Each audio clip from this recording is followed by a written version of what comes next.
Joelle, a Euro 2017 call-up and a dream job in the space of a couple of days. Does this week get any better for you? I don't think so. It's been an incredible start to the week so far. As you said there, we had the squad announcement yesterday, in which I was included in. So that's a dream come true. To represent my country at a European Championship final, it doesn't get better than that. We obviously play England in the first game there, so it's ideal. And then, as you said there, the announcement today with the new job, it's been a fantastic 2 days. There obviously been a lot of nerves building up to the squad. When was the first inclination that you maybe thought you were going to make it? I'm never one to kind of assume anything at all. So I was asked along to the press conference yesterday. So I was hoping that was because I was included and not because of, and here's who's not selected. So yeah, I kind of had an inkling. That was on Monday. I was asked to attend that. So it was literally 24 hours before, and I know a lot of the other girls were literally watching the live stream and finding out live from that. And the experience even of being involved in the squad announcement, did that just give you a flavour for what's to come over the next month with an increased exposure on the women's game?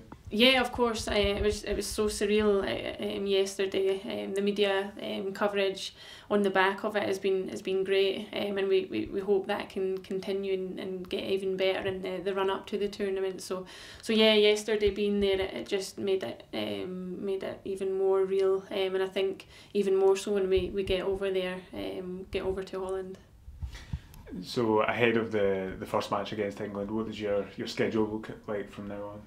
Excuse me, we meet up on Saturday for 7 days. We've got a camp here in Scotland where we'll prepare and train before we play Republic of Ireland next Friday.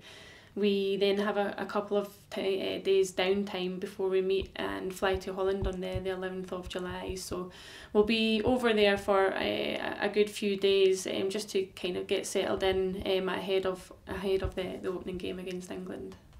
The draw potentially has been kind to the team, but when you get to this level, I guess every team will be a challenge. But what's your expectations going into the group? Yeah, we certainly knew that whatever group we were drawn into, it would be a challenge. But we're not there to make up the numbers. We haven't set an expectation on ourselves, but we will go into every game looking to get the win, and we'll just take each game as it comes, starting with that England game. And Hibs ladies obviously well represented with Kirsty Smith and Rachel McLaughlin in the squad as well. It's certainly a recognition of the good work that Chris and everyone at the team has been putting over the last few years. Yeah, of course. It's always nice to have your club teammates there with you, representing your country on the international stage. So to have Kirsty and Rachel both there with me, it'll be fantastic. Obviously Lizzie, who was in the squad, missed out unfortunately due to the injury that she picked up. So yeah, to have Kirsty and Rachel there, it'll be great, and it'll certainly not be the last Hibs players coming through to represent their country. We've certainly got a lot of good young players who are just itching and waiting to make that step. Looking at the club scene, then you've finished the first half of the season. How do you reflect on the season so far? It's been good. Collectively as a team, it's been good. For me individually, obviously I had a bad injury that ruled me out for the majority of the first half of the season. However, I kind of recovered and finished the season with I think it was about 4 or 5 games. So yeah, we've done well. We obviously won the League Cup, which we were delighted to retain, and we've finished the first half of the season on top. Albeit City have a game in hand, but it's always nice to be at the top and have everyone chasing you. And on your return to domestic football, you won't have long before Champions League football returns again. Can you give the viewers maybe a little sample of what's to come for the team, a slightly different routine than last year? Yeah, of course. So last year we obviously played Bayern Munich. The structure of that was a home and away game, whereas this year we're in the competition slightly earlier, so we're a group stage format where we'll go to Romania and we'll play 3 games. So we play the Romanian team We play a Ukrainian team, and we also play a Welsh team. So it'll be three games, 3 tough games in the space of about 10 days. So it'll be good. It'll be good to have the team together for that amount of time. And certainly we are hoping to progress and get out of the group, and then into the last 32 again.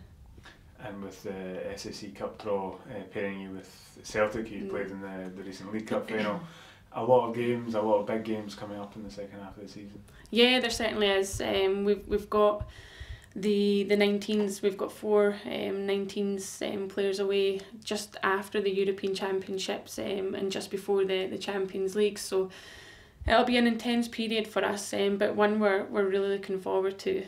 So yeah, we're looking just to kick on from what we've achieved in the first half of the season and take that to the second half. And finally, just reflecting back on the European Championships and what's to come, it's a great opportunity for the game to reach that kind of higher level of exposure. What would you say to supporters at home who maybe aren't familiar with the game ahead of the Championships? Just to tune in, basically. There will be a lot of media coverage. I think the games are being televised live, all group games, so just tune in. I know it's a cliche, but they always talk about the 12th man, the support, and we'll certainly need that wherever it is, if you're over there or watching from home. So certainly just give us your support and tune in.